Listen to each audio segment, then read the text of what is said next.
After the long groove is scribed, then we scribe the corner notches.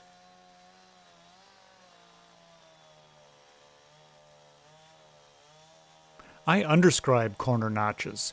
You'll find details about underscribing in the log construction manual and on disc 2 of this series.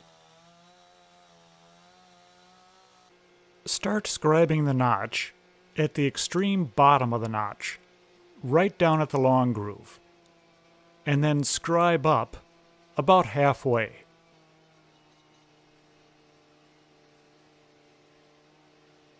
Keep the bubbles plumb at all times. And it's usually easiest to hold the scriber about 45 degrees to both logs. When you're scribing the long groove, a lot of the motion is side to side. But scribing notches, the action is also up and down. With notches, you're scribing in 3 dimensions, and some people find it takes a lot of practice to become comfortable. The scriber should touch the log gently, just enough to produce clear, smooth lines. And learn to feel when both the upper and lower pens are touching. Don't hold your breath. Keep your arms free. Don't rest them against a log.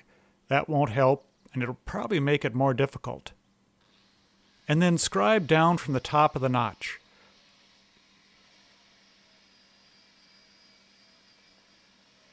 Here you can see how accurate the scribers are. The dip in the scribe line was caused by the bottom pen falling briefly into a small crack in the log below.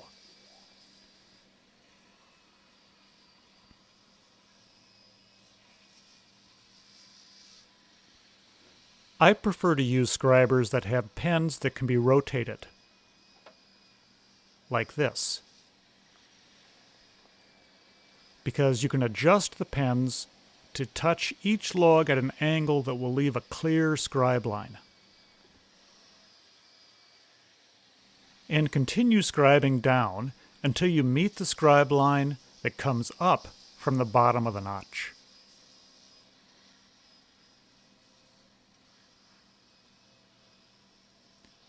And stop when your lines meet.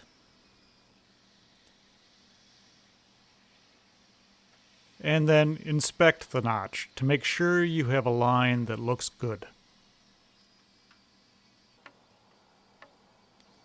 You need a clean, smooth line with no gaps and no double lines.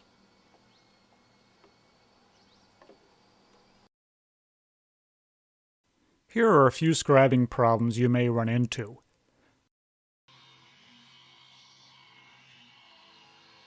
The top pen won't touch, but the scriber's plumb, and the bottom pen has run into the log and can't move any farther. You can't tip the scriber out of plumb, so what do? Well, one solution is to remove the wood that's in the way.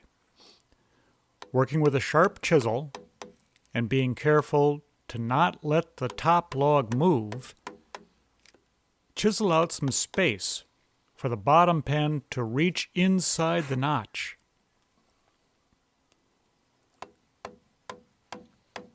Don't remove any more wood than is necessary. Remove just enough to get the bottom pen in so the top pen will touch. All right, let's try it now.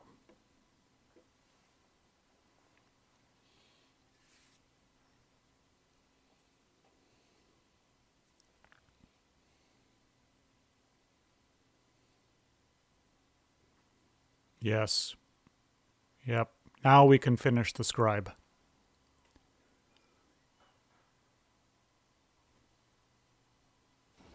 The other side of the notch has the same problem.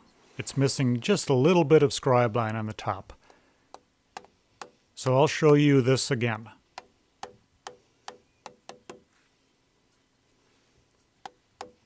I'm removing as little wood as possible.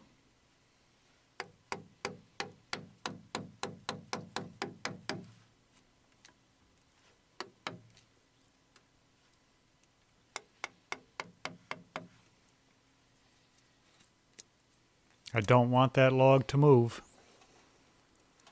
Let's see if that was enough.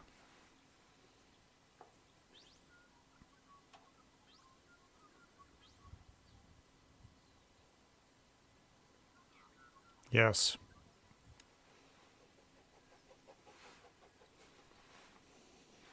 Or you might want to try this solution. When you're cutting the rough notch, finish up and add these little beveled surfaces. Cut only where the problem usually happens, near the top of the notch. Many professional builders use this technique, but usually only on the rough notches that are cut into B2 logs. This scribing problem often happens with B2s and only rarely happens with the other three types.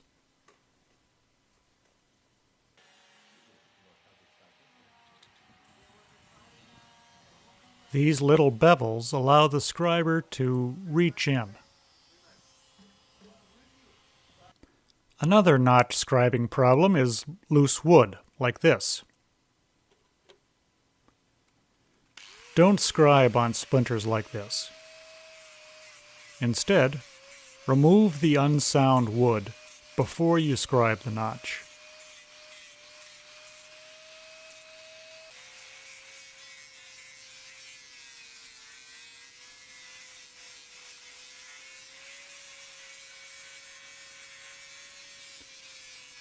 Feather out your repairs so they blend in with the rest of the log and look more natural.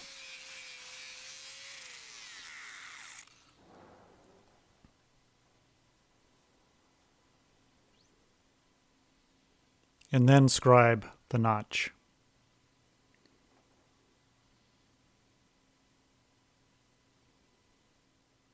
You'll find that your scriber catches even on small checks like this. Don't let them throw you off.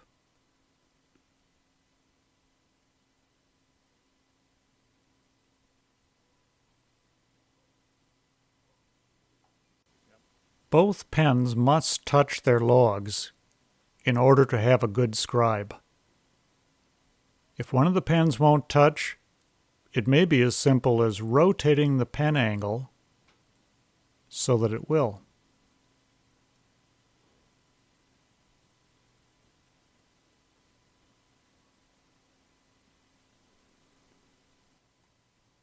And you can hold the scriber at practically any angle to the logs.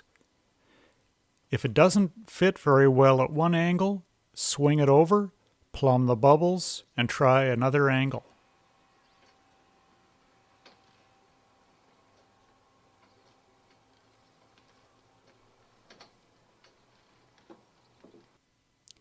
We cut the rough notch to create a space, almost like a little cave, for the scriber to reach inside and the top pen to touch. If we didn't cut this cave, then we'd have problems like this, with the bottom leg of the scriber hitting the log and not able to reach. And no, we can't tip the scriber out of plumb. Here's something that looks like it might be a problem, but actually it isn't. These two scribe lines don't meet. But when you use underscribing, the notch scribe line and the groove scribe line won't meet. Instead, they'll look something like this. And this is correct. This is the long groove scribe setting. And this is the notch scribe setting. The short section of scribe line that you see right here is called a tab. The log construction manual has an entire chapter on underscribing. Underscribing keeps notches tighter over time. There's the tab. The notch scribe setting is a bit smaller than the groove scribe setting.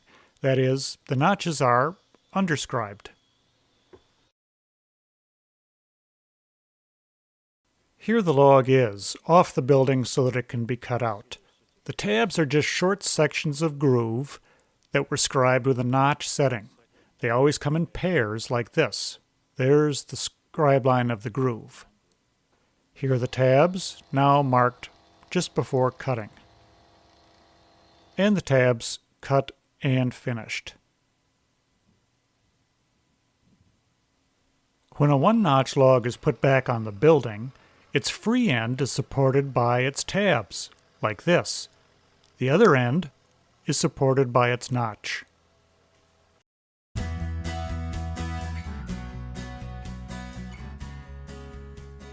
You've double-checked and the log has been scribed. Grooves, flyways, notches, and tabs. Now you can bring the log down and start to work on cutting. And the first job is to score the notches. Scoring improves accuracy, prevents splintering, and makes the chainsaw work both faster and easier. I've tried a razor knife and a linoleum knife for this job, but I think a chisel definitely works better. The flat side of the chisel goes on the scribe line, and the beveled side of the chisel, which is this surface right here, goes towards the inside of the notch. One thing I really like about using a chisel is that I can score deeply, at least 3/8 of an inch. I can't get knives to go deeper than 1/8 inch. For scoring, a good chisel is thin and fairly long.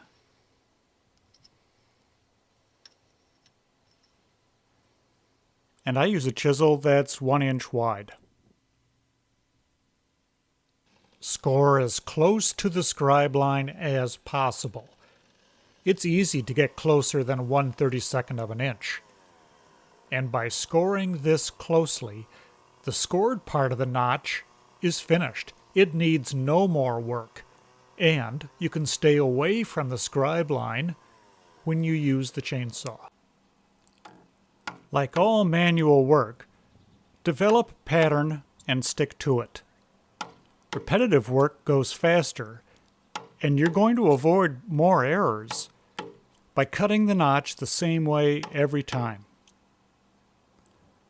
I like the 2 taps and move on method of scoring the notch.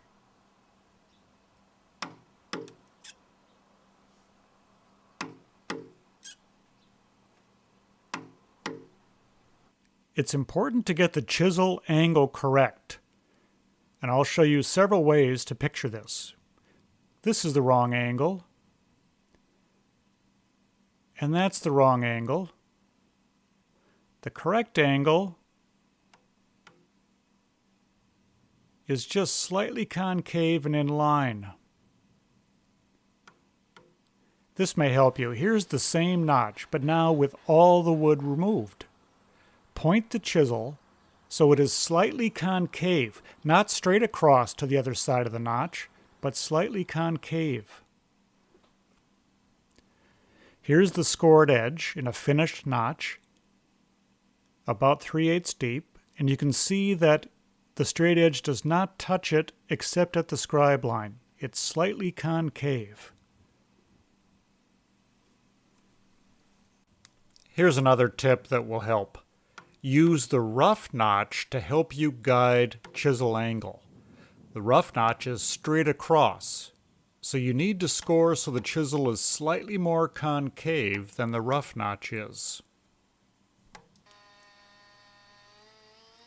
Work your way around all 4 quarters of the notch and make sure that the entire notch scribe line has been scored.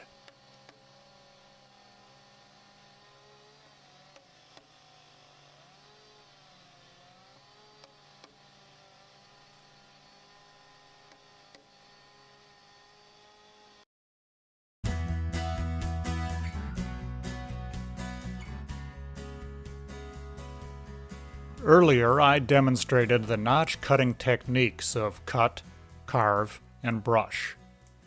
Now I'll show you how to use those 3 skills to cut a real notch.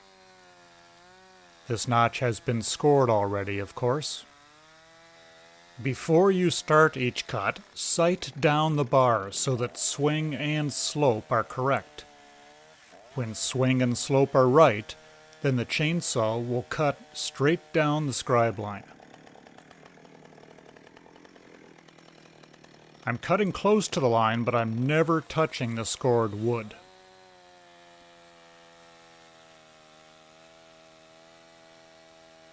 Think of the notch as having 4 parts, or 4 quarters. Now I'll make cut number 3. The chainsaw bar is always just barely past the middle of the log.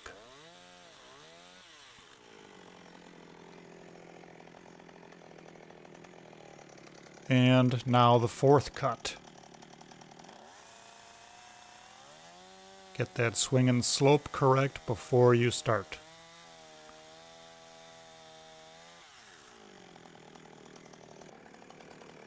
Swing and slope. This is the 4th cut again from a different camera angle. You can see how much the log splinters, but chisel scoring does a great job of preventing splintering along the scribe line. The left side with the scribe line, that was scored. The right side of this cut is in the waste wood and has splintered severely. My 4 cuts each came within about a 1/16 of an inch of the scored wood, but never touched the chisel scored area. The little ledge right here was scored with a chisel. This was cut with a chainsaw. This was chisel. Make one more cut in the middle of the notch down to the scribe lines on both sides.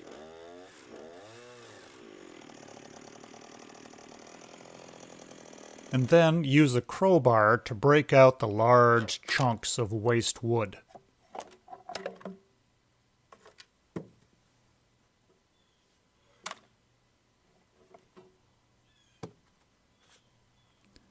The notch has been scored and cut.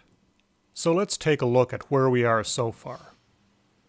Well, the notch isn't concave yet, that comes next.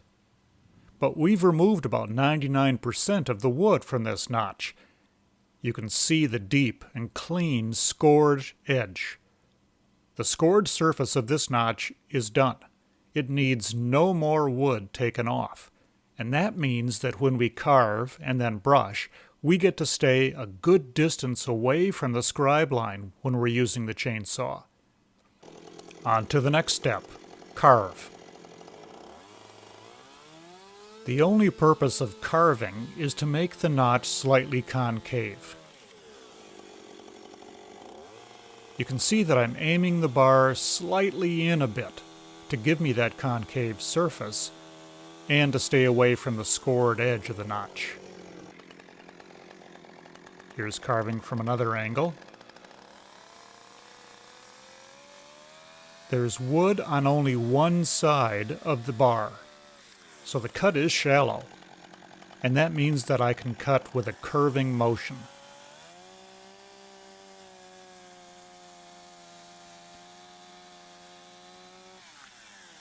Two more quarters to go.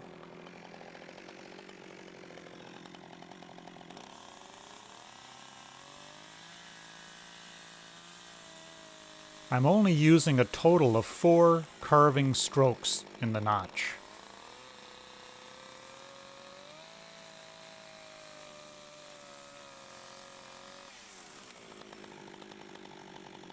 And from another angle.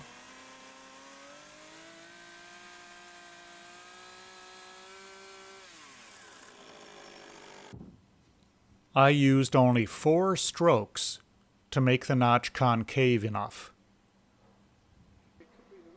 And the carving is really just to make the center of the notch concave.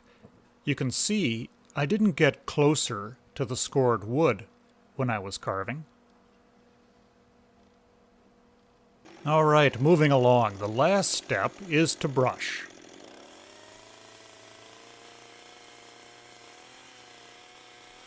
Work in a pattern and use the chainsaw like a chisel, not like a scrub brush rubbing it around inside the notch.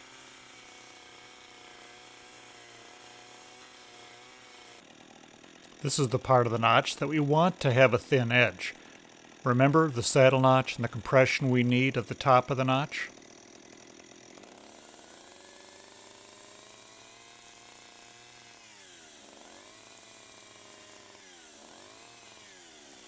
The sides of the notch need to be very strong because they're supporting a lot of weight. But the top of the notch we want to be very concave and compressible. Use medium chain speed when you're brushing. You're removing very little wood, and there's no need to run your saw until it screams.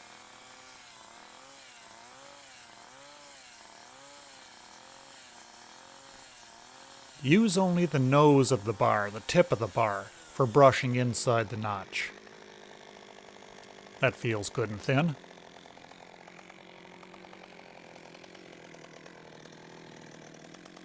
I just check to see how much wood there is down to the scribe line on that side.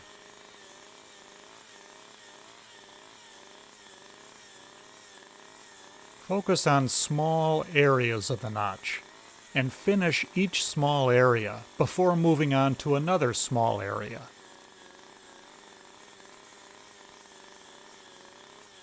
When brushing, it's easy to be distracted. You see a bit of wood here and there and you jump around. But that's going to slow you down. So stay focused. We call it brushing, not whittling. Beginners sometimes take 20 or 30 minutes to brush a notch, and that's way too long. For one thing, you should focus the brushing on the perimeter of the notch and stay away from the center of the notch. Keep the bar at about 90 degrees to the wood that you're touching. And so the angle of the bar changes depending on what part of the notch you're working on.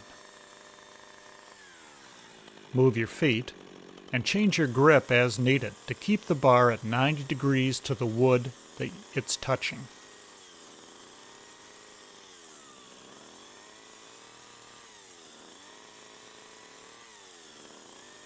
The scored part of the notch is finished, and the carved part of the notch is finished. And that means that brushing concentrates on the area that is in between the scored wood and the carved wood. And that's not a big area.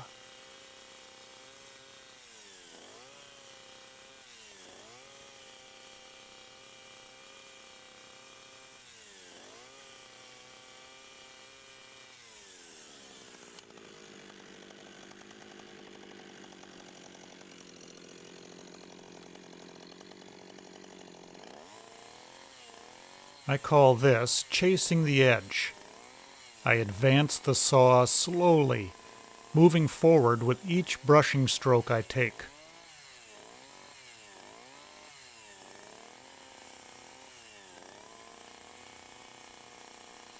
And when I'm close to the edge, I slow down and work even more carefully.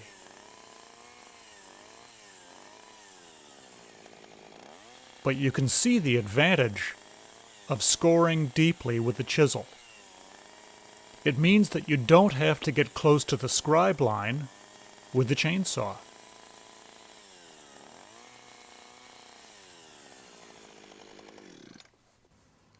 Now test the notch for concave and to discover any high spots or hang-ups. Use a straight edge and test the entire notch. The level should touch only the scored edges of the notch and should not touch anywhere else in between. Even very small high spots can cause a hang-up.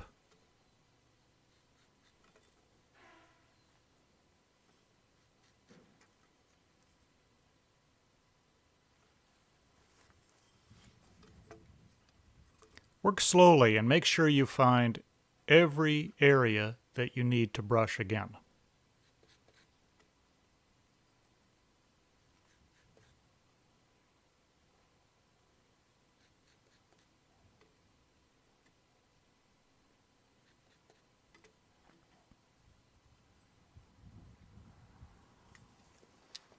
Now get your chainsaw and brush only the spots that you've marked.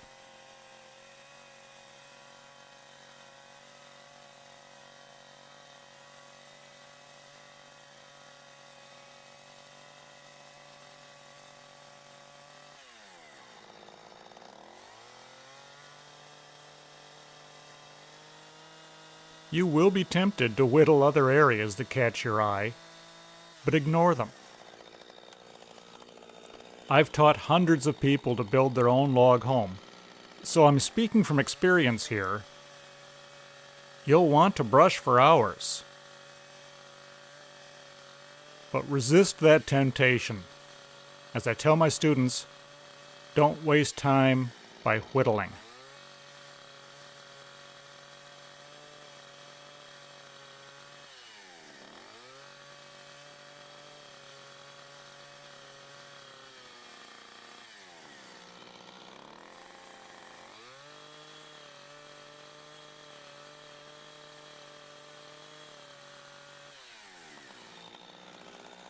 I'm holding the chisel here just to remind you which part of the notch was scored with a chisel.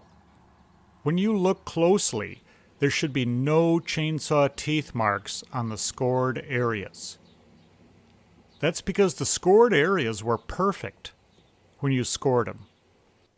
You got as close to the line as you could with a chisel. And if you remove more wood by brushing the scored area with a chainsaw, that sure won't make it more perfect. It'll make it worse. Let's take a final tour of the finished notch. You know, I'm teaching you what to look for, or really, what I'm teaching you is how to see a notch.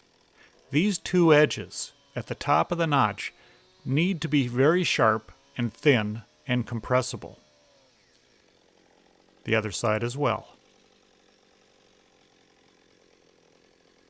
The top of the notch should be quite concave between those two thin edges.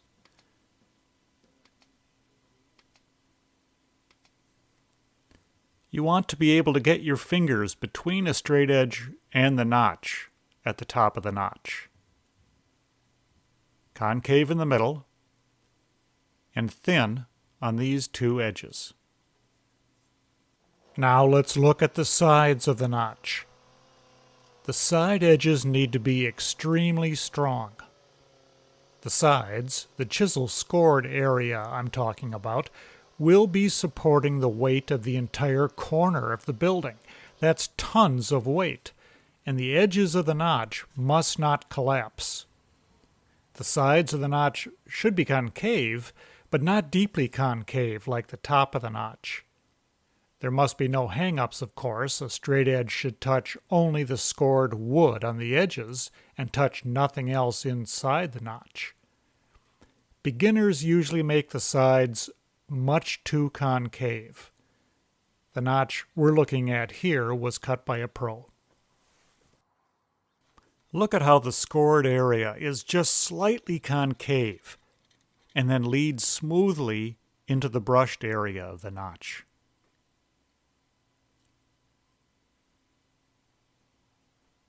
These are strong edges, and they'll support a lot of weight. They need to.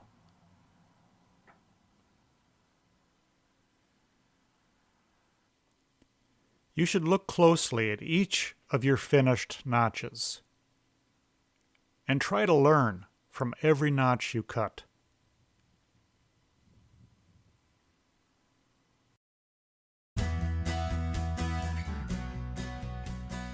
Next, I'll show you how to cut, brush, and sand the long groove. Here's a completed long groove, also called a cope or a lateral groove.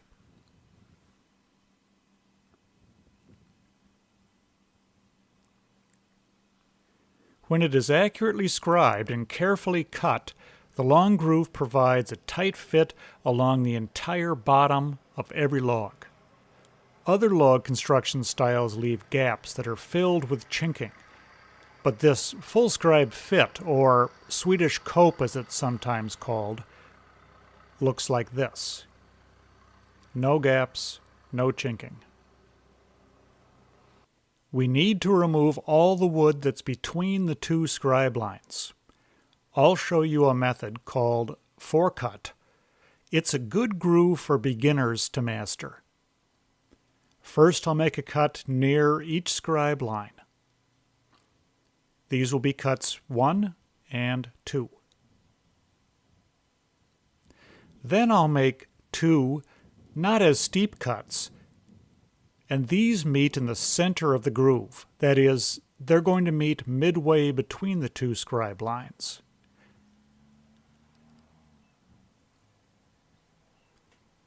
These 4 cuts remove most of the wood that has to come out. Cut 1. Cut 1 is close to the scribe line. Look down this side of the bar, the side closest to you. You need a good view of the scribe line. This cut is very shallow, and that means we can turn the chainsaw on a dime and follow the curvy scribe line wherever it goes. Cut 1 moves along quite quickly. We're not cutting deep, and the chainsaw has an easy time making this cut because it's not working hard. I try to come within about 1/8 of an inch, 3 millimeters, of the scribe line. But as you're learning, you could stay farther away than that.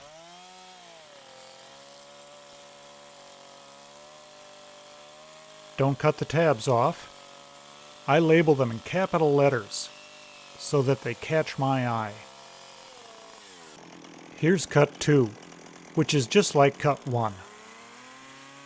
Hold the saw away from your body and hold it quite high, pointing down at the log. These 2 tips make it much easier to twist and turn the saw to follow the scribe line. Cuts 1 and 2 are about 1 1/4 inches deep and are sloping, not vertical. We don't score long grooves. That's because we're cutting with the grain, and splintering isn't likely. Now we need to make cuts 3 and 4. Hold the chainsaw at a very low angle for cuts 3 and 4. Make small, shuffling baby steps backwards. The tip of the bar, which you can't see, is deep enough to get to the center of the groove, but not beyond the center. We want cuts 3 and 4 to meet, but just barely, and to meet midway between the two scribe lines.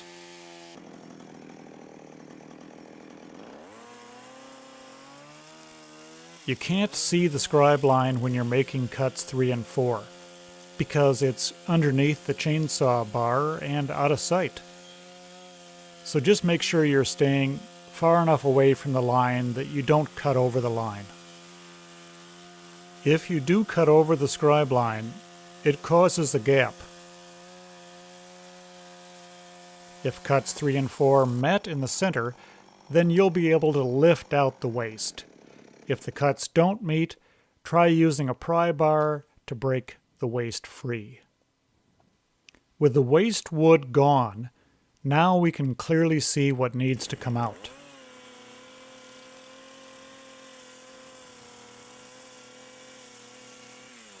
Make a cut to remove this little ridge.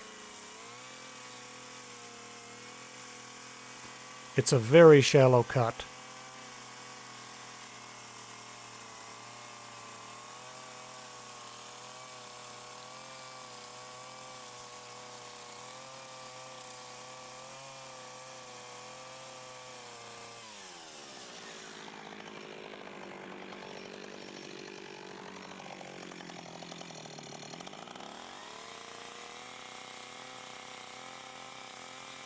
Don't let the chainsaw tip enter into the wood that's under that scribe line. That would weaken the log.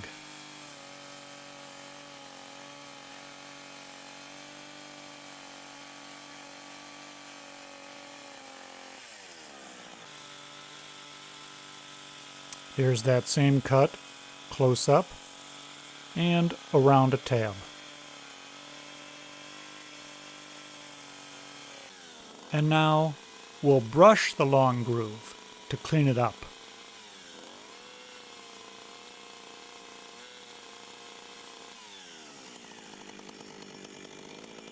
Note that I'm not brushing the sides of the groove. That is, I'm not brushing cuts 1 and 2.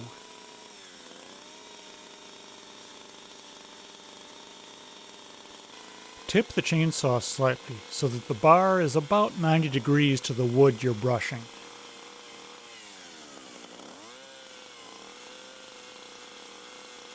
You know, all brushing uses this tipping method. We tipped for brushing flat surfaces and for brushing inside the notches too.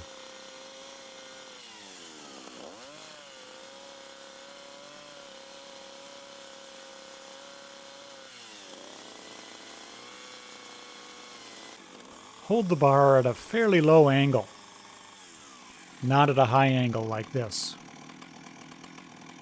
And for brushing, I've got the chainsaw resting against my hip.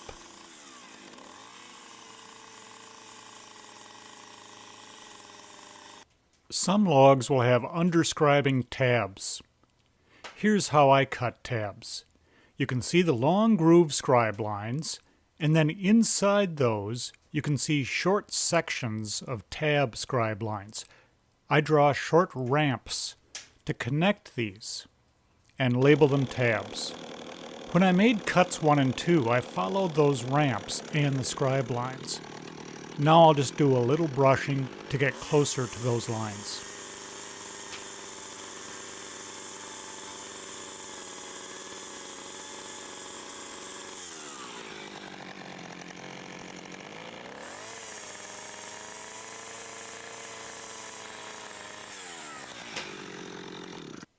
Now that you know what to look for, I'll cut another long groove. Cut 1. To help you make tight turns and follow the curvy scribe line, hold the chainsaw high with the bar angled down. And hold the chainsaw away from your body. It's not resting on your hip for this cut.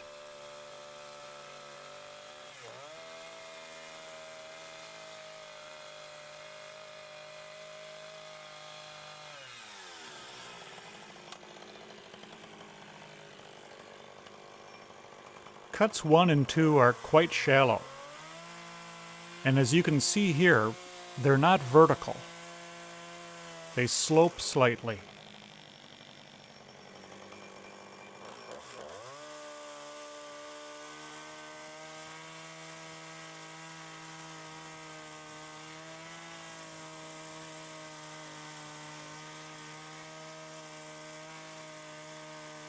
Look at that tight curve.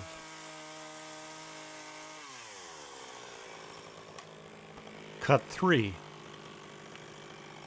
Use a low angle for the chainsaw bar. And cut just to the center of the groove, not beyond. You're cutting halfway between the two scribe lines. Careful not to cut over the scribe line that you can't see. It's out of sight, under the bar.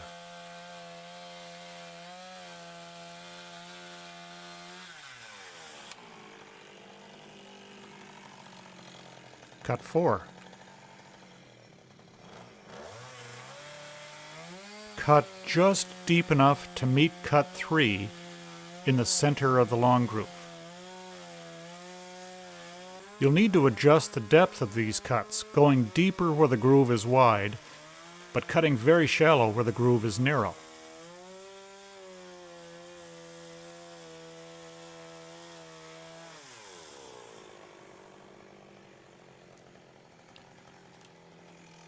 Cut off the small ridges of wood.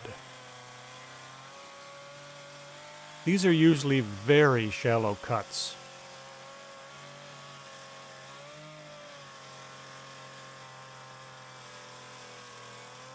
Be careful to not cut into the wood that is under the scribe line, because that would weaken the log.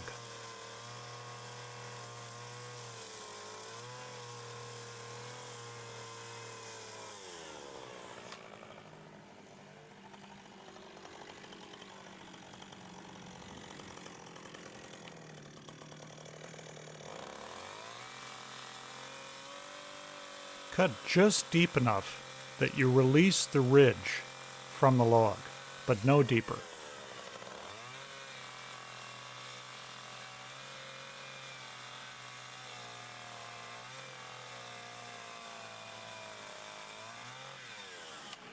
And then brush the bottom of the groove.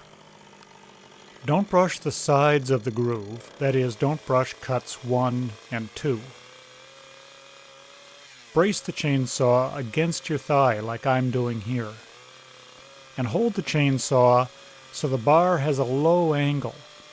That is, don't just use the tip of the bar for brushing, use some of the straight part of the bar too. And this completes the cutting and brushing of the groove.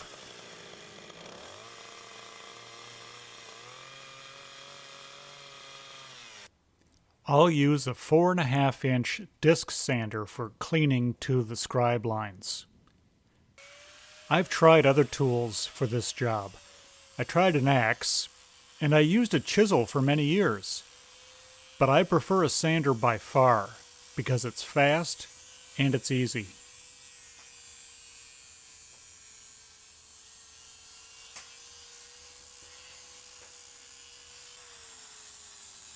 Hold the sanding pad almost flat on the wood that's being removed. Don't angle the pad sharply because it'll dig in and you may sand over the scribe line. And keep the sanding pad at the same angle as cuts 1 and 2. That is, sand the entire cut surface that you see here.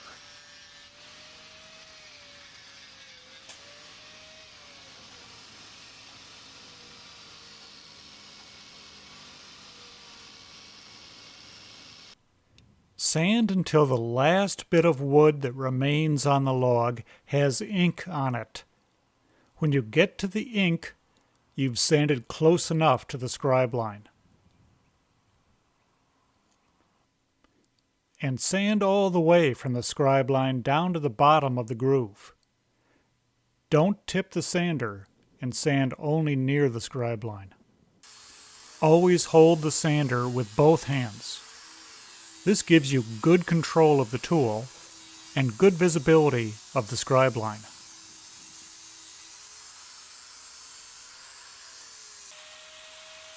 Coming up to a tab,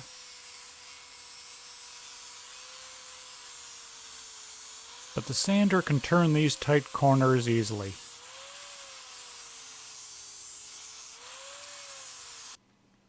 Here's the long groove scribe line and the short tab scribe line that's inside of it. Grain direction changes frequently all along the scribe line. The small checks you see here indicate grain direction.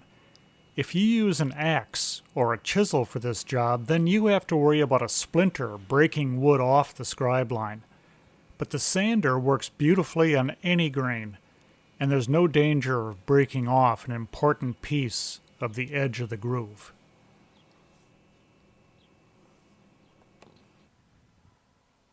Make certain there are no hang-ups, but cut the groove no deeper than necessary. Cutting grooves too deep causes checking in the groove and slumping, and we must avoid these errors. There is a groove style called the deep V that is made with just 2 cuts, but it cuts too deeply and causes checking and slumping. When the scribe lines get farther apart, that is, when the groove gets wider, the groove also must be a little bit deeper in order to avoid hang-ups.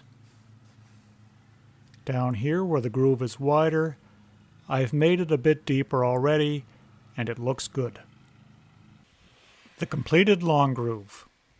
Sloping sides that were sanded right to the scribe lines. Bottom of groove that was cleanly brushed with a chainsaw. And tabs if needed for 1-notch logs.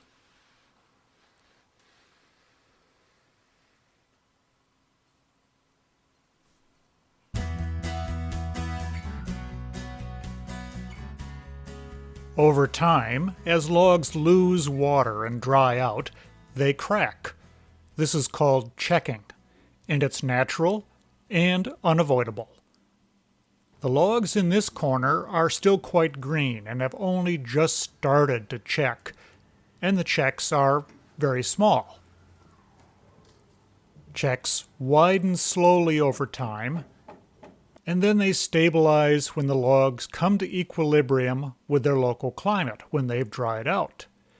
These logs are dry, and this is as large as the checks will ever get. We can't stop checking, but we can strongly influence where logs check. And you can see that logs like to check inside their grooves. The best place for wall logs to check is on their top surface. Here are the scribe lines of the next log. I'll cut a kerf between these two lines, and the kerf won't be able to be seen and will be protected from weather by the long groove of the next log. A kerf is just a single chainsaw cut. Some call it a stress relief cut. I won't cut a kerf where the groove is too narrow. That's because we want to protect the kerf from weather. The kerf should be deep enough to cause the check to locate here. The kerf needs to be slightly deeper than the depth of the long groove in this log.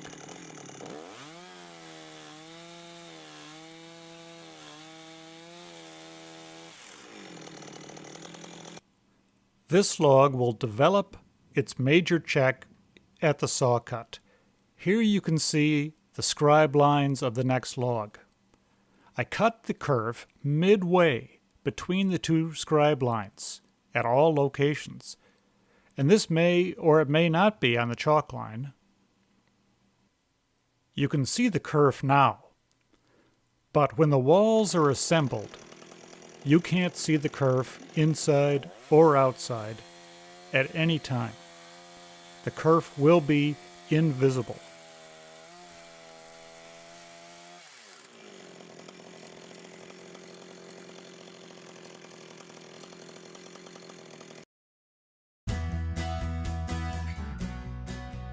There are places in log homes where we use a special type of long groove called a tight cove.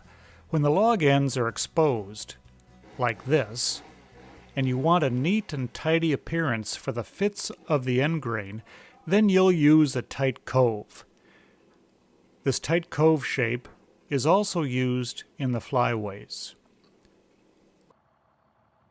Earlier on the disc, I scribed a flyway, and when I did that, I also scribed its end grain.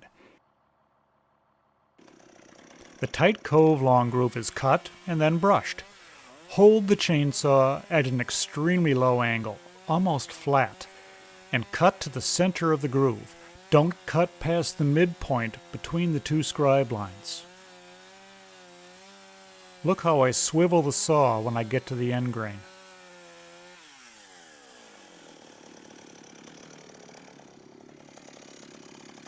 To get your head down and see the scribe line, you may need to bend over. These two cuts produce a groove that is extremely shallow.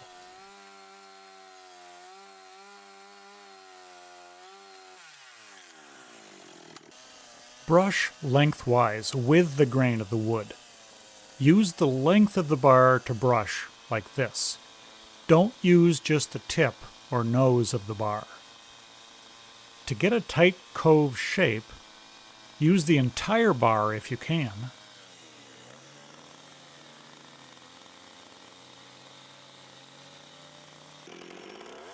Watch the scribe lines on the end grain and also on the groove edges. And brush with the bar at about 90 degrees to the wood you're brushing. You'll recognize that as standard brushing procedure by now. There I switched grips and rolled the saw slightly to keep the bar at 90 degrees to the wood. This type of lengthwise brushing produces long shavings that can clog your chainsaw's cooling fins and may even cause overheating, which is serious. So clean the shavings out as needed.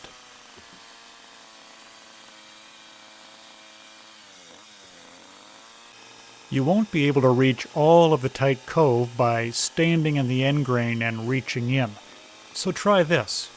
Stand on the side of the log and brush with the nose of the bar. Do your best to create a smooth cove shape.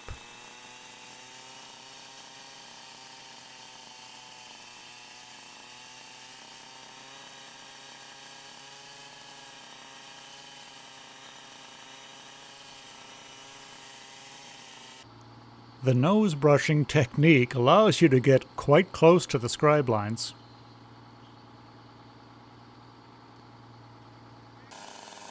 The tight cove can actually have a loose fit near the notch. But at the end grain, you want a really tight fit because it looks good. So check it often.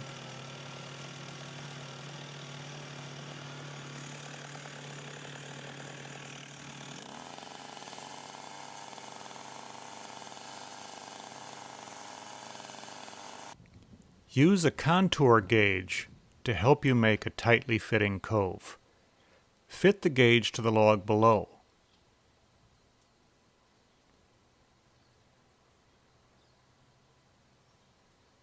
Then you can use the convex side of the gauge to test the shape of the tight cove as you're making it. For accuracy, make a mark on the gauge that indicates one edge of the cove. Or use the edge of the gauge itself as your reference. When I locate the edge of the gauge on the scribe line, then my gauge is in the right location to test the shape of the cove.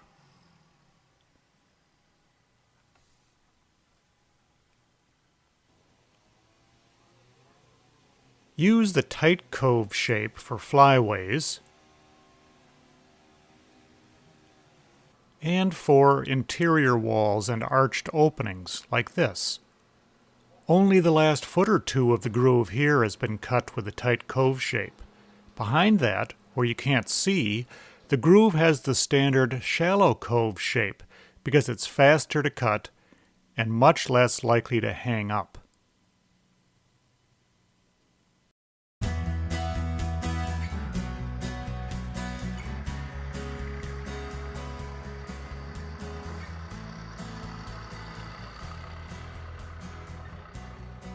If you have been very careful with scribing and cutting, then you'll have tightly fitted logs like these. But even if your fits are this tight, it's not tight enough to keep cold air or rain out of your log joints on the outside of the walls. And if you're building in a cold climate, you also need to prevent interior water vapor from cooking, laundry, showers, from getting between the logs on the inside of the log wall. Handcrafted log homes need gaskets. The long grooves and the corner notches need a foam, or as shown here, a rubber gasket.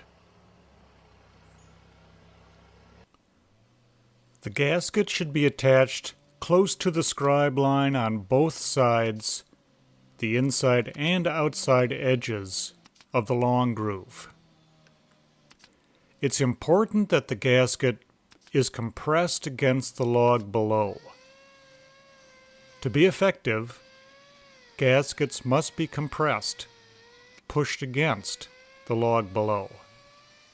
As a comparison, think of the rubber gasket around your car doors. If it's not compressed, it won't stop air or water leakage. Foam tape, with or without adhesive backing, can also help create an effective weather seal. These foam products come in a wide variety of sizes, thicknesses, and foam materials, and from a number of manufacturers. My book lists some retail sources like log home supply companies, or you can search online.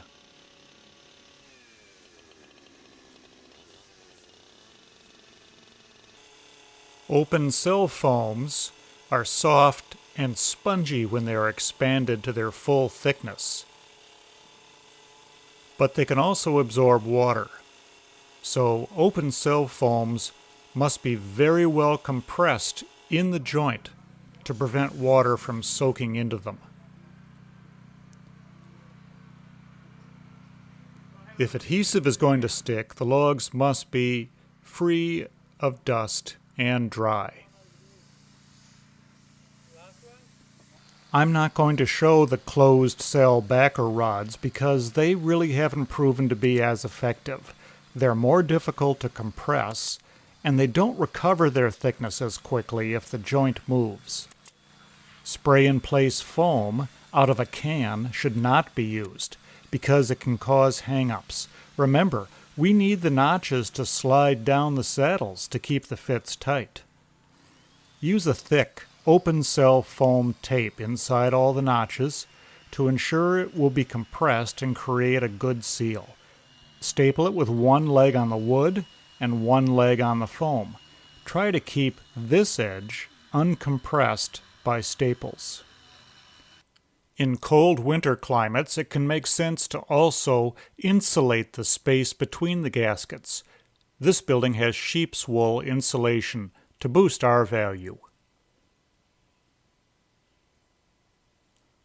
But if you use wool or fiberglass insulation, then you must also use both interior and exterior gaskets.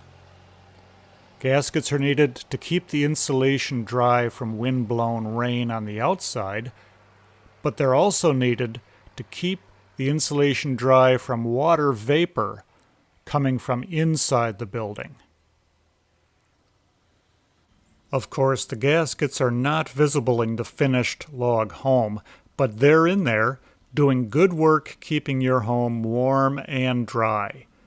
This is an example of an effective installation job. The gaskets are nicely compressed on both sides of the groove, and the wool fills the space but is not compressed much at all.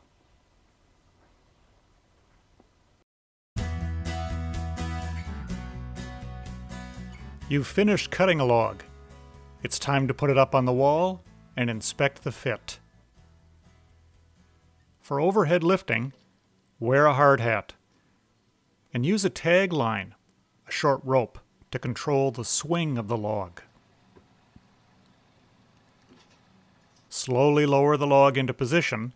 Keep your hands on top of the log.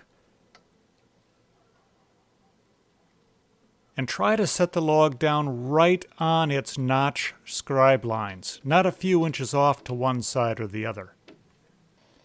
The log is not in position. You need to move the log onto its notch scribe lines before you even try to check to see whether it fits.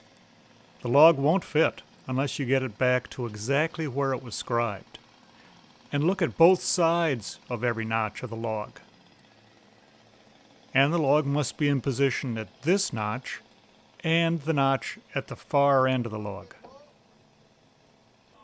You might be able to just bump the log over if it's close, or use a thin pry bar in the flyway to gently wedge the log into position.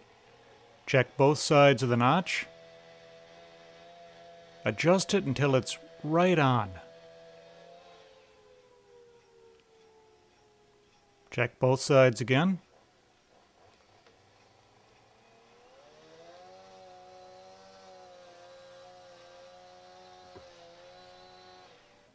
Yep. Yes, now it's right where it should be.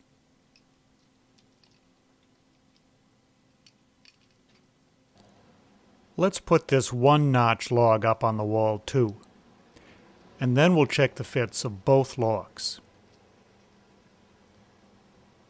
At the notch end, put the log right on the notch scribe lines, like we just did with the 2-notch log.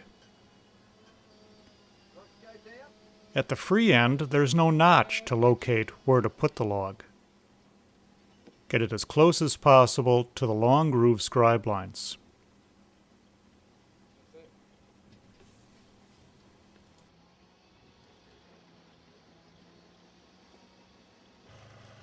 Because the log is underscribed, the groove won't fit right now. But we can use the tabs to make sure this end of the log is in the right place. Take a close look at the tabs. Are they sitting right on the short tab scribe lines, not the long groove scribe lines? Check the tabs on both sides of the log. Underscribed logs will have a small and consistently sized gap between the two logs, but the corner notches will be tight. A flexi rule is a great way to probe for unseen hang-ups and problems.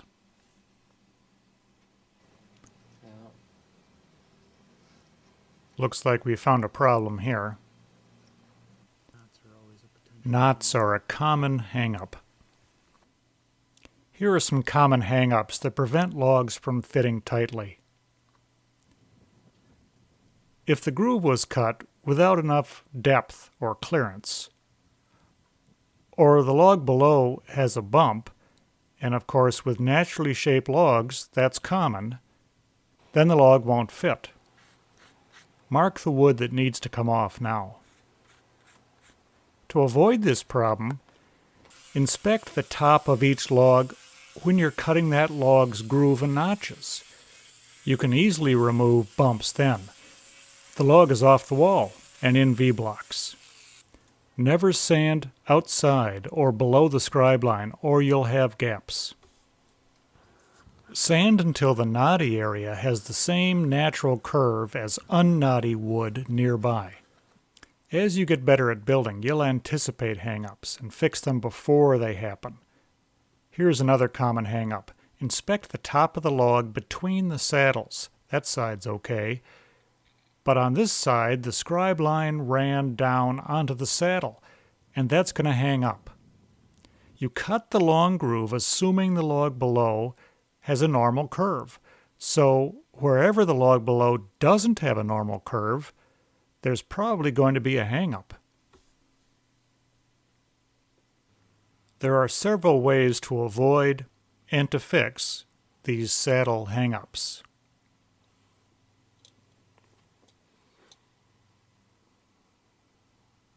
You can remove the wood that I've marked here with those tiger stripes.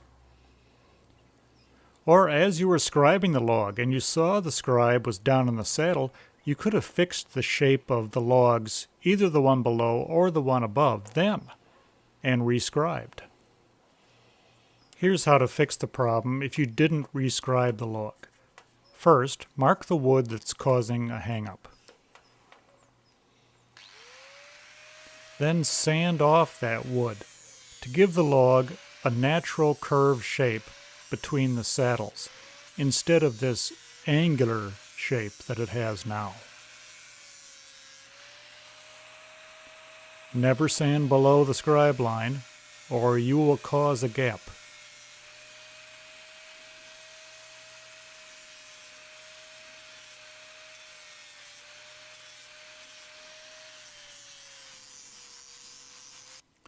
I've sanded close to the line, but not over it. And I've changed the shape of the log between the scribe lines. Now the log has a natural smooth curve instead of that angle from the saddle. It's a principle of log building that since you're cutting the groove, assuming the log below has a natural smooth curve, then the log will fit if the log below does have that natural curve, and will hang up if it doesn't. Maybe the problem is your saddles are just too close together at the top. When you're cutting the saddles, make sure you're not cutting past the top layout marks, of course. But if you're cutting correctly, then try increasing the space between the saddles next time you lay out saddles. If the saddles are 3.5 inches apart now on top, you can increase that to 4 inches or more. In fact, you should adjust the space between saddles to make them wide enough that a long groove only rarely falls down onto the saddle. As you build, you need to listen to your building. If the logs are asking you for more room between the saddles, you should give them what they are asking for. A flexi rule makes probing notches easy. If the notch is not concave enough, there could be a hang-up. But frankly, it's rare that the notches hang up over the saddles, because of course the saddle is concave too. But the top of a notch is actually a common location for a hang-up. Yeah, so there's no hang-up there. It's got to be in the center. And once we get the log off, the problem is now easy to see. We cut the notch anticipating that the log below was normal, but there's a lump on the log below caused by that knot. We can fix it now by sanding, but we really should be anticipating these problems before they happen. Outside the notches, check for hang-ups just by looking up the end grain of the flyways. There should be at least 3/8 of an inch of clearance, or a bit more. This one looks fine. And finally, as weight is added to your log walls with each new log you add on top, the long grooves will close up and begin to fit tightly. These are naturally shaped logs with plenty of character, but look how tightly they can fit. This is normal professional fitting. If you scribe carefully and cut to the line, then you can get fits like this. Every corner notch should be tight onto the saddle below. Let's zoom in for a really close look at high-quality log fitting. Of course, underscribed buildings start with 100% of the weight of the walls resting only on the notches. So how tight can notches be? Well, this ruler is less than a 64th of an inch thick.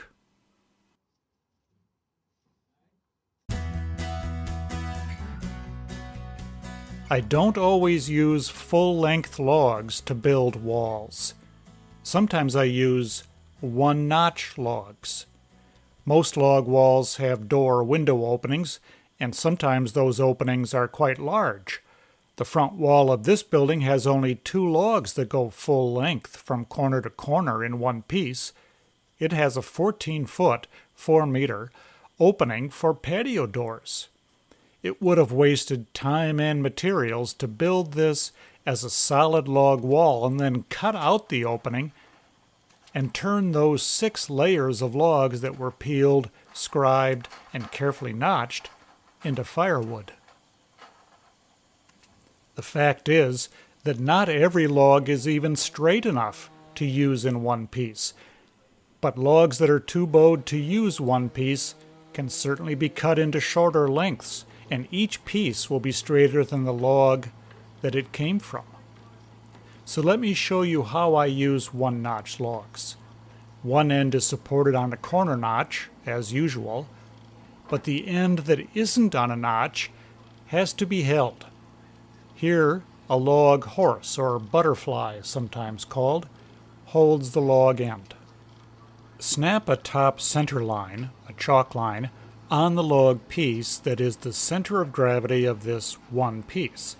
If your wall is made of several pieces of log, then give each piece a chalk line that is its center of gravity. Then, center the new log piece over the wall below, at both ends. Move the log piece until its top center chalk line is plumb above the chalk line of the wall below. You have to be more accurate when lining up a log piece before its rough notch is scribed than when you are lining up a full-length log. You do not need to adjust the horse to make the gap under the log piece untapered until a bit later. Find the gap near the notch, subtract 3 inches, and the remaining amount is the setting for the rough notch for the scriber. Here you can see how quickly a pro scribes a rough notch.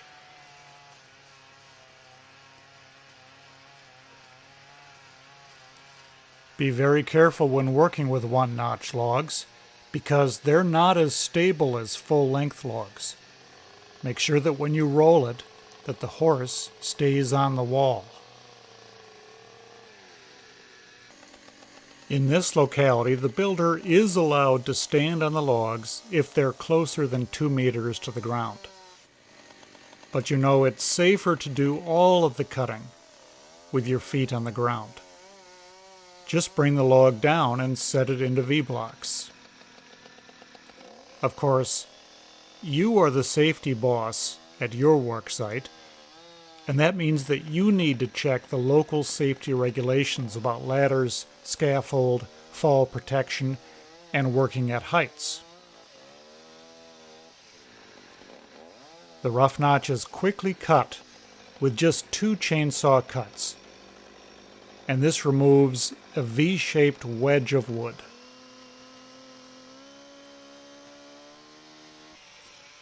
And then roll the log back down, being careful to keep the horse on the wall. Adjust the horse to make the gap between these 2 logs less tapered. And then center the log piece accurately. Move the log piece so that its top center line is plumb above the chalk line on the wall below. Center the new log at both ends. And then install a helicopter so that you can remove the horse. And that's because the horse blocks the scriber from marking portions of the long groove, and the helicopter doesn't.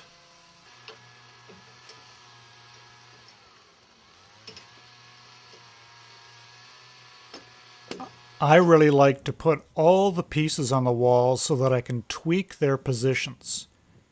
Here you can see that there are 3 pieces. Having all the pieces in place lets me easily see if they're right. I'll show you what I mean. Because the goal is to line up the log pieces so that they look like one log. One long, straight, one-piece log. At least as much as possible. This concept is not understood even by many professional log builders. The top of the pieces should be straight. This will probably make the widest gap somewhere near the middle of the wall, and that's what you want.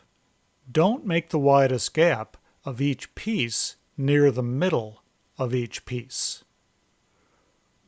Now don't confuse straight with level. Straight on top does not necessarily mean level on top. The tops of these log pieces might be level, but usually they're not.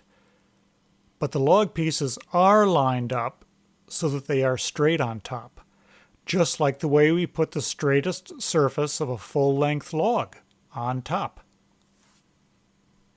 Look down the length of the log pieces and align each piece to the left or the right to make their chalk lines line up as if they were one straight chalk line.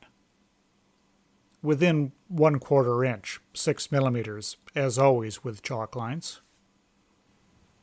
And then second, adjust the horses or helicopters of each piece up or down to make the top of the pieces line up straight on top. I'll head bob so you can see the pieces have lined up straight on top.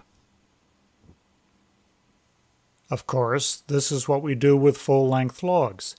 we put the straightest surface, the flattest surface of the full-length log on top. And that's why I say you should treat log pieces just like you treat a full-length log. That is, they should be straight on top and should have the widest gap near the middle third of the wall. Look at it this way. Using pieces of logs is our opportunity to improve our bowed, bent, or scarred logs. So we don't line up the pieces so they still are bowed or sagging. We position the log pieces to make them look like a straight, full-length log. We would like the widest gap to be somewhere near the middle third of the length of the entire wall. That's not the middle of this short piece of log, it's the middle of the entire full length of the wall. And we also want the log pieces to be lined up flat on top. So adjust the helicopters to move the widest gaps so that they're near the middle of the full wall. Sometimes that means that the widest gap for this one-notch piece will be very near its end, and that's normal. So get the scribe setting for the long groove at the widest gap, scribe the groove, then scribe the final notch and the tabs with the notch scribe setting. Reset the scribers and scribe the flyaway, and then double check that every inch has been scribed. Take the log piece off the building to cut its notch, groove, and flyaway, and then put it back onto the wall. When all of the pieces are on the wall, look down the top surface. Did you accomplish your goals of making the pieces look as if they were a full-length log? I use truckers' ratchet straps to hold log pieces in place after they have been fitted. They install quickly and can help stabilize the piece. Consider using one-notch logs, because they're a good way to make use of logs that are just too bent or bowed to use full length.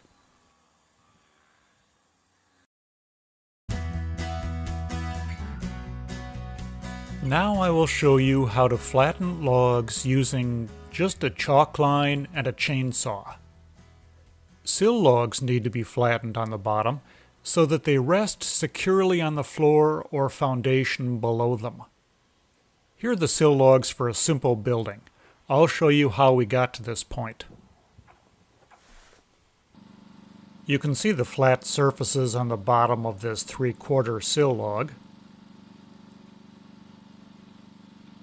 and on the bottom of this half log sill too.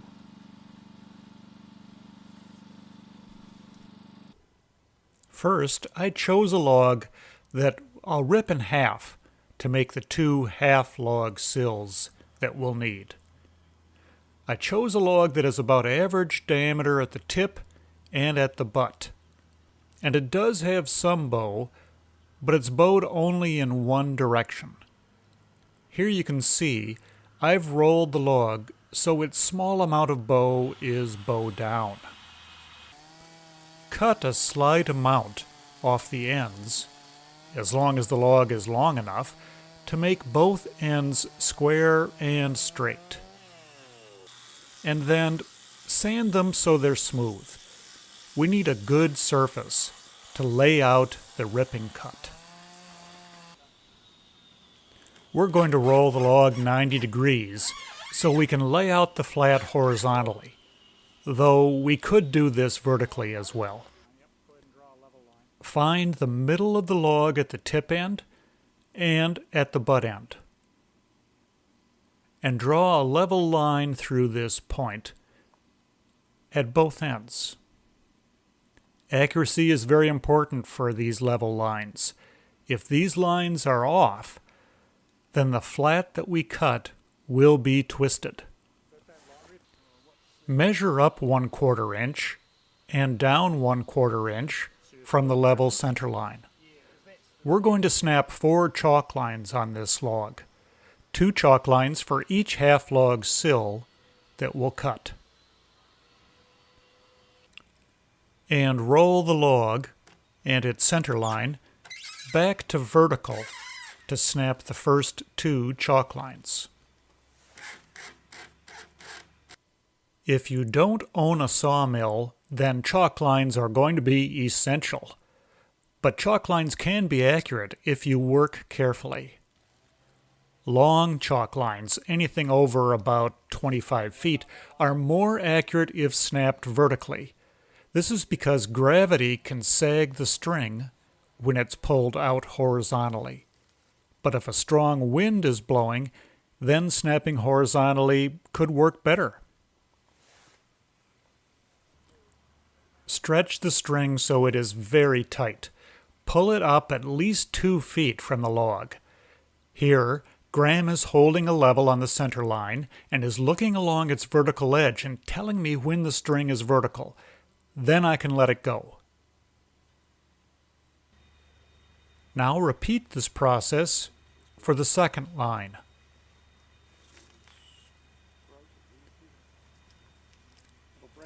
Notice that I'm holding the string away from the log. This is because I don't want the string to leave a mark until I snap it. Move the line away from you or towards you as directed by your workmate. If you're working alone, then use a 2-foot level to make sure you're pulling the line back in a plumb direction. Pinch the line between your thumb and finger, because if you hold it like this, then it's not going to snap plumb when you let it go. We now have 2 chalk lines that are 1/2 inch apart for the length of the log. So roll the log 180 degrees and use a level to make the center line plumb again. The chalk lines will not be accurate unless each line is snapped parallel to the center line of the log.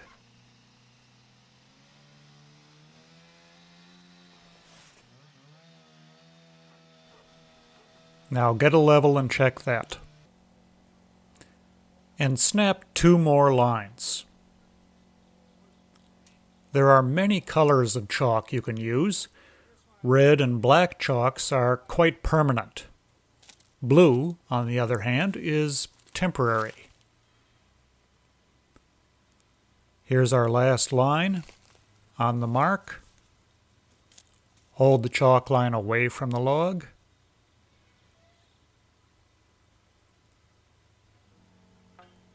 Pull up nice and high, pinch the line between your fingers, and when you get the go-ahead, let go.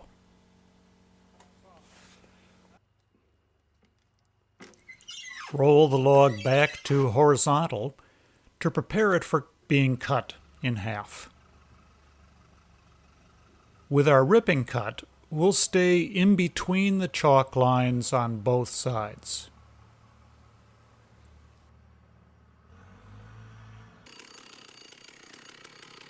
Start the cut on an edge of the log end, like this, because if you try to start cutting the full width of the flat of the end grain, the chain is going to skip around instead of digging in.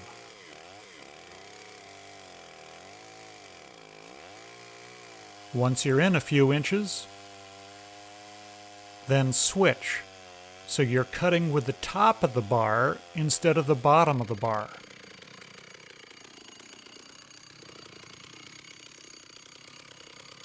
And use your biggest saw for ripping.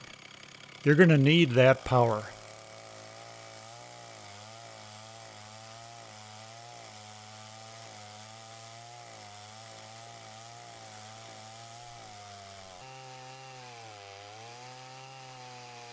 Stay in between the chalk lines on both sides of the log.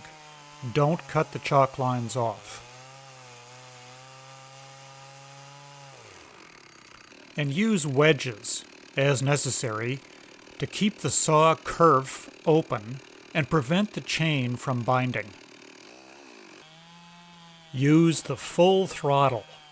Really give it the gas.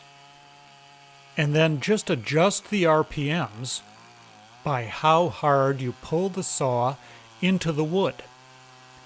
You want the saw to be working hard, but not stalling out.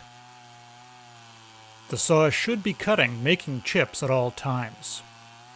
You can see that cutting with the top of the bar puts the saw handle in just the right place so that you can pull in the direction of the cut. Ripping is a hard job for man and saw, and this makes it just a bit easier. This is the helper handle bolted to the tip of the bar. It improves accuracy, and it also means that there are two people to pull the saw instead of just one. I use sharp chisel chain, not a special ripping chain. But even with all these tips, top of the bar, chisel chain, full throttle, 2 men, helper handle, ripping is still hard work. Separate the 2 half logs.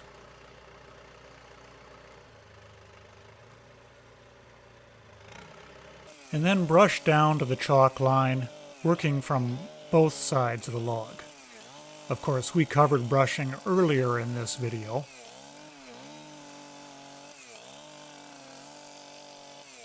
And then finish up by sweeping. Check the surface by eye, and then use a long straight edge down the length of the surface to test for flatness.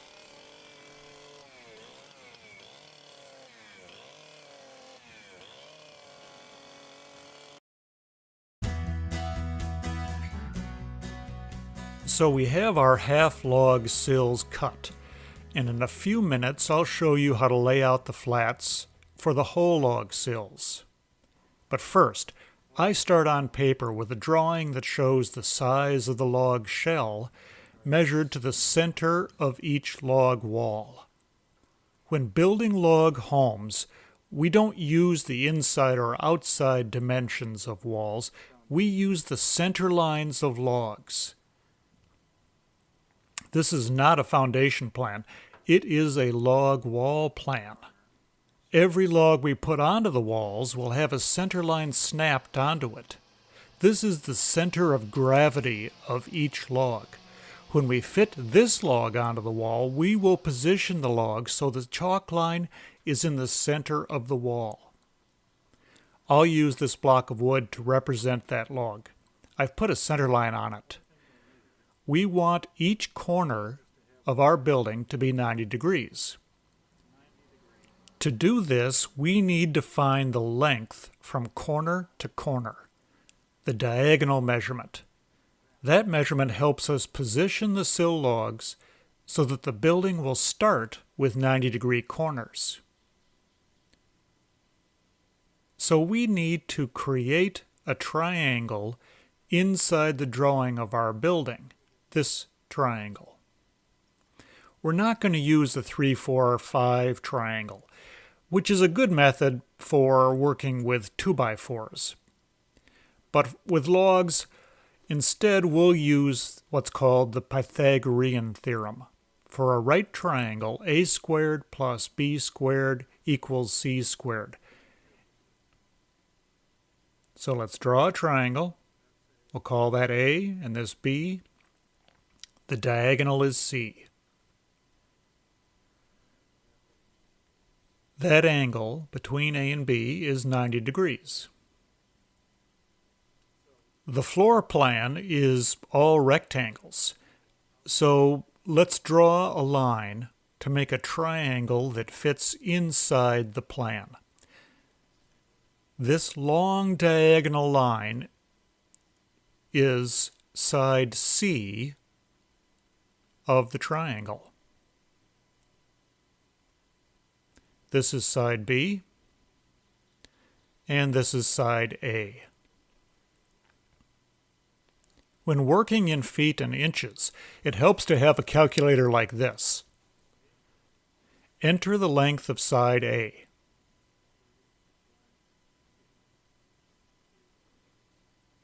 And square that number. Then enter the length of side B.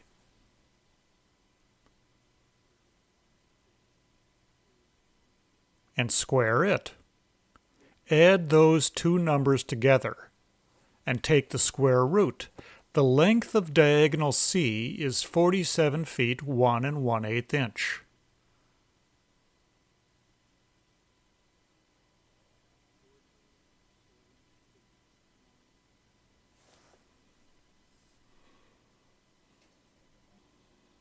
You can also do this very easily on a simple floor plan design application on a home computer.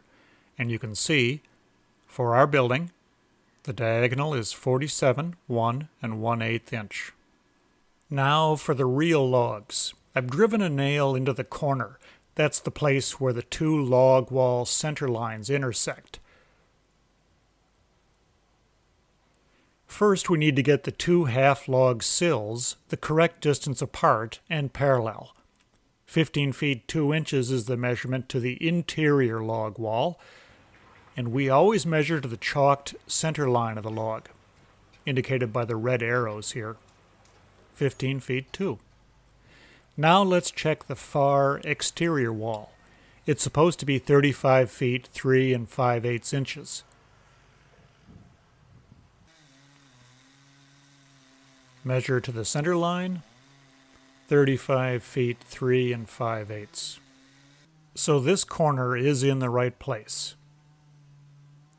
Now stretch the diagonal measurement. It is supposed to be 47 feet 1 1/8 inch in order for the corner to be 90. So there it is, 47 1 1/8. Make sure you check all the other diagonal measurements too.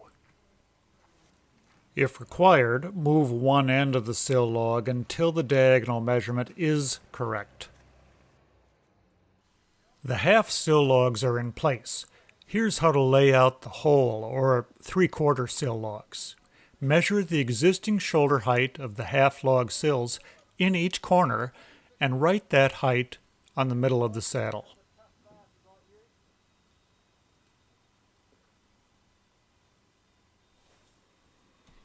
Working on the log that you think you're going to use for the 3/4 or whole log sill, roll the log so the surface that you want on top is on top. Measure down the rule for this log. It's either going to be a B2 or a T2. In this example, let's say the rule is 8 inches. Next, measure down the existing shoulder height of the half log sill that is below this corner. We just measured that, and in this corner it was 6 inches.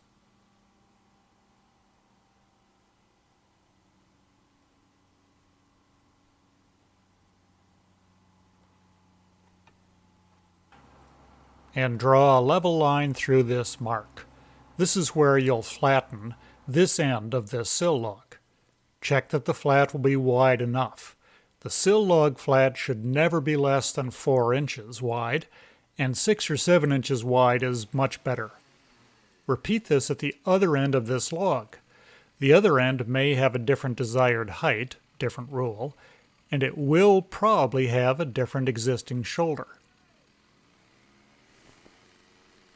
If you get 4 inches or less for the width of this flat, then you'll need to use a larger diameter log for this sill log. A larger diameter log will produce a wider flat. And then you'll need to start the layout again on the new, larger log, 8 inch desired from the rules, 6 inch existing half log shoulder. When the 3/4 sill log is in place, I can't see this center mark anymore. The sill log covers it up. So I'll make a mark 12 inches over from the center of the corner. And that will help me get the center line of the 3/4 sill in the correct location when I bring it onto the building.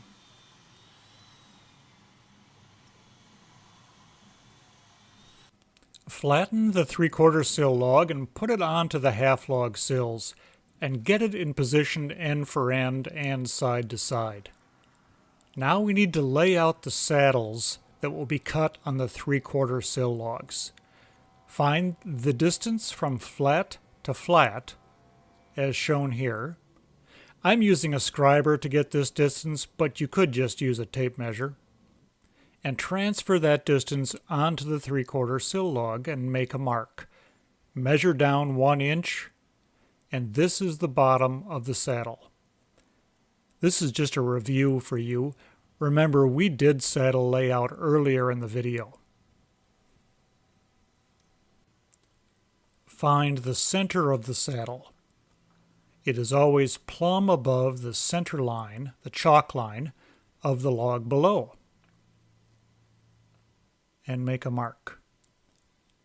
Now measure to the left and to the right from the center to mark the ends of the saddle. The total width of the saddle is influenced by the diameter of the largest butt log you are going to use in this building.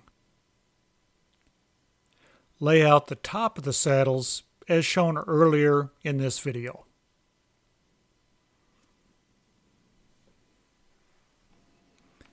And cut the saddles. Again, this is just a bit of a review.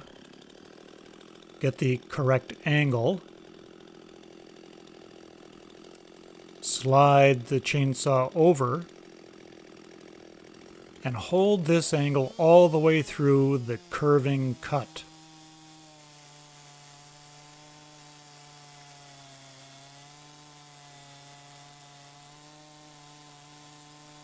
Cutting with the top of the bar.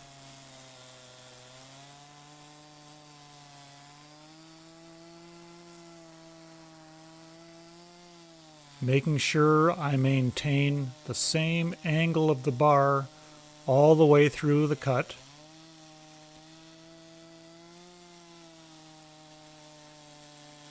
Don't cut over your layout lines.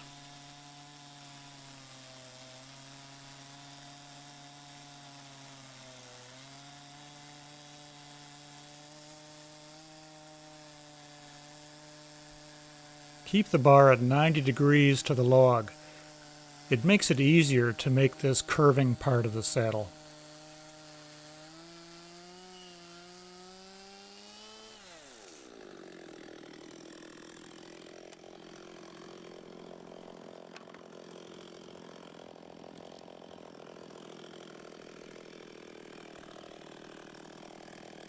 Finish all the saddles on this 3/4 sill log.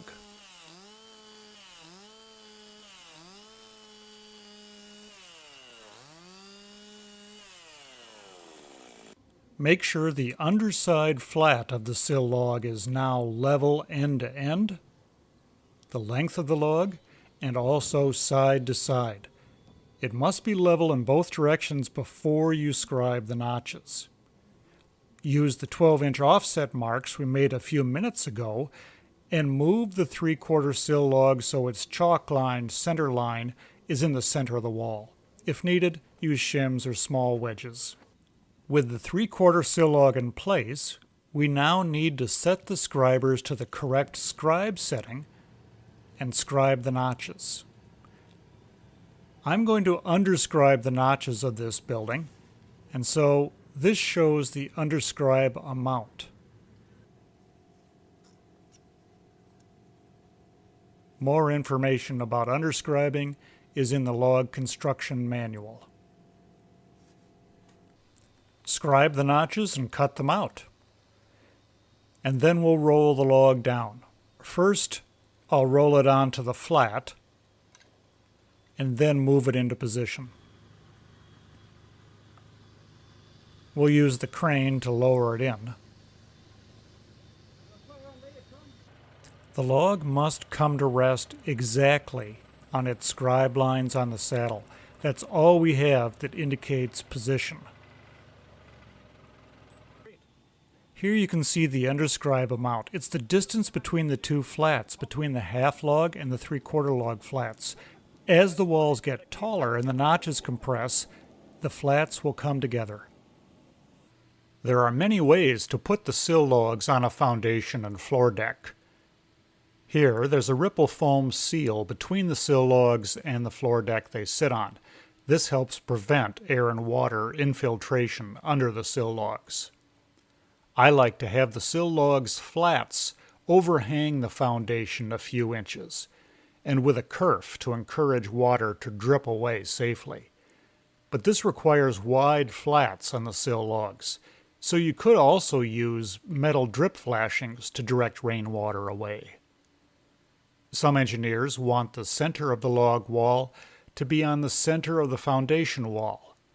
This foundation, behind the black, is 8-inch thick concrete, and so the log wall center lines were 4 inches in from the outside surface of the foundation walls.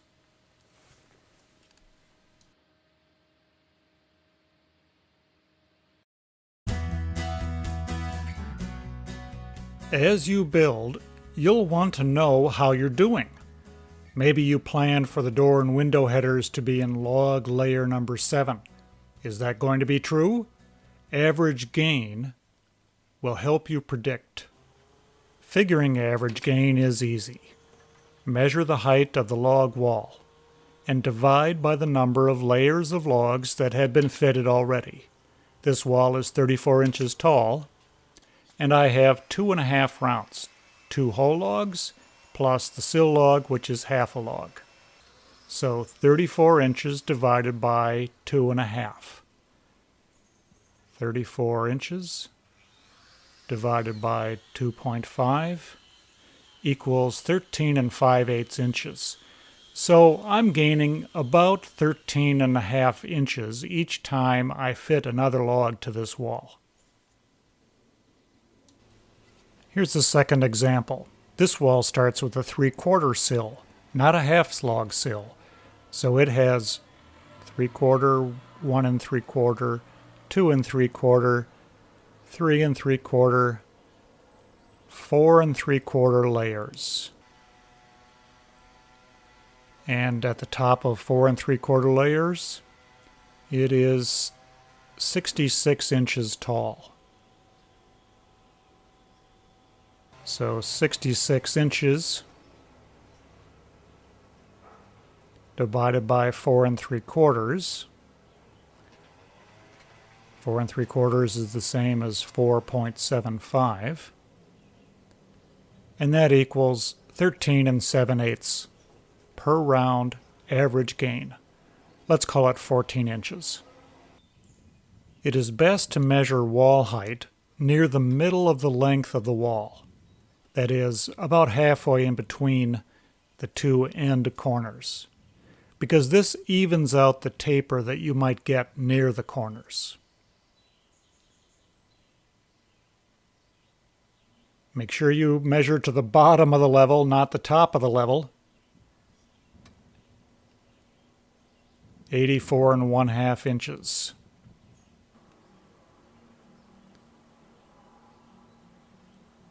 And we have 6 1/2 rounds of logs that are fitted.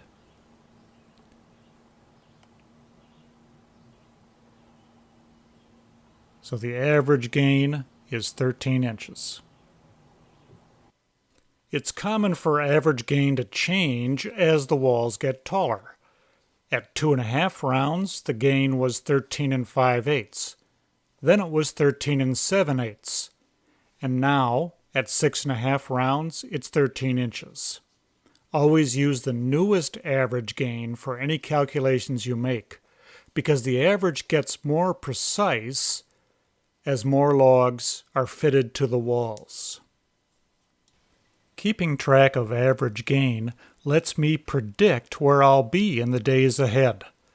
I usually measure average gain every time there's an odd-numbered layer of logs fitted on the walls.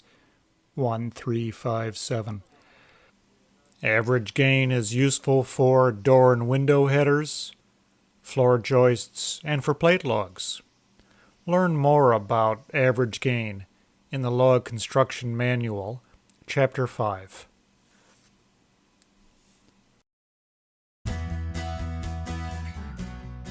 Using my log selection rules each time that you select the next logs will keep you out of notching trouble. But having adequate shoulders and no weak notches is not the only thing you have to watch out for. Every few layers of logs, you should also measure the wall heights to see if some walls are getting taller than the other walls, or some walls are lagging behind. If a wall is lower than the others, then we can help it catch up by using a log that's bigger than the selection recommends. I'll show you how to make a map to organize and compare information about wall heights and log selection. To make a selection map, we need to know two things about every corner: how tall the wall is now in that corner, and what log diameter the selection rules say to use in that corner. So first, do log selection for every corner.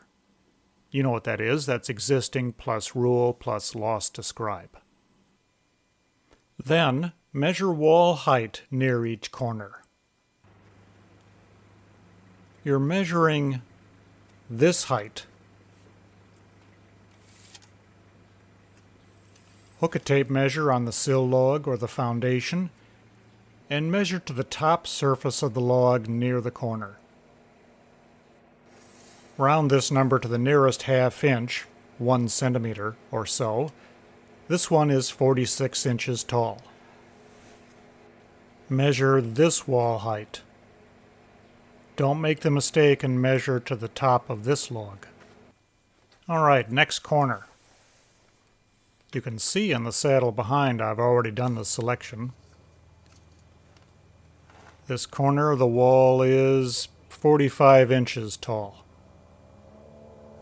At Natural Log Homes, I made a fill-in-the-blanks handout that makes organizing the information of wall heights and selection diameters easier.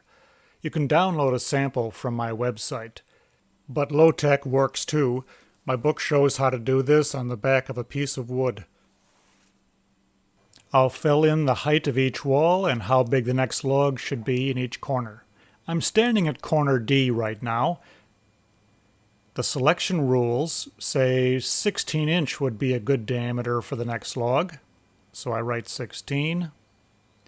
The next column is half of 16, that's 8 inches. And the wall height is 45 inches here in this corner. 8 plus 45 equals 53 into the gray column. And this corner is going to get a B1, so I'll make a note that there's a B1 here.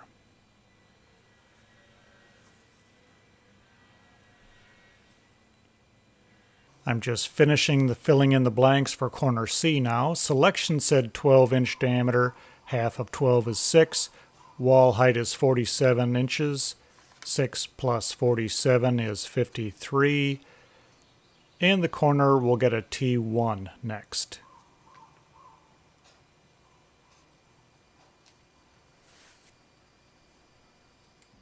Compare the four numbers in this column. They should be within about an inch, 2.5 centimeters of being the same amount. These numbers indicate how tall your walls would be if you used the diameters that log selection recommend. But at 54 inches, corner B is an inch taller than the others. If we use the logs recommended by selection, then, corner B would be 54 inches tall, and the other corners would be 53 inches tall. This isn't bad, but let's consider adjusting the selection results. Okay, enough math. Let me show you what these numbers mean on the actual building. First, I measured the height that the walls are now. This drawing shows the wall heights of the existing walls being measured. I want to know how tall the walls would be if I fitted a log to each wall that is the size at the tip and in the butt that my selection calculations say I could use. So let me magically bring in two logs that are the diameters that the selection rules advised, and let's see how tall they make the walls. Just as I did on my fill-in-the-blank sheet, I'll measure to the middle of each of the new logs to eliminate the taper of the new log. And this is how tall the middle of the new logs would be. 53, 53, 53, and 54. The far corner would be 1 inch taller than the other corners if I used the logs that the selection rules alone said I should use. This is the same as the fill-in-the-blanks map, just shown graphically. With a bit of planning, I can make the 4 corners closer to the same height. Here are the log diameters that selection rules said. The near wall, 16-inch butt and 12-inch tip. The far wall, 12-inch tip and 15-inch butt. If I use a log with a 15-inch butt, then the far corner will be 1 inch higher than the other corners. If instead of 15-inch I used a butt that was 1 or 2 inches smaller, 13 or 14 inches in diameter, then all 4 corners would come out being closer to the same height. All right, back to the selection map. This column is for adjustments to log diameter. This log's okay. I'm going to try to find a log that has a 12-inch tip and a 16-inch butt, just like selection said. But corner B would be 1 inch too tall if I used a 15-inch butt, so I'm going to look for a log that's only 13 or 14 inches diameter at the butt and 12 at the tip. I'll go to my log list to see what logs I should have a look at. 12 by 16, 12 by 16. Log 28 may work. I'll write that one down. Now, a log that is 12 at the tip and only 13 or 14 inches at the butt. That could be tough to find. That's not a lot of taper in a log. 12 by 13 or 14 inches. 12 by 13, 12 by 13. Nope, too big. Well, here's some. 12 by 14 and a half, 11 by 14. These are the closest I can find so far. I better look at logs 2, 3, and 9. Which logs you use next always starts with the log selection. Existing shoulder plus rule for this log plus loss describe. But sometimes we adjust these numbers to make our walls closer to the same height, or to make a wall level end to end. Every few rounds of logs, you should measure the heights of the walls, prepare a selection map, and use it to help you decide if maybe you should adjust those selection numbers a bit to make parallel walls closer to the same height.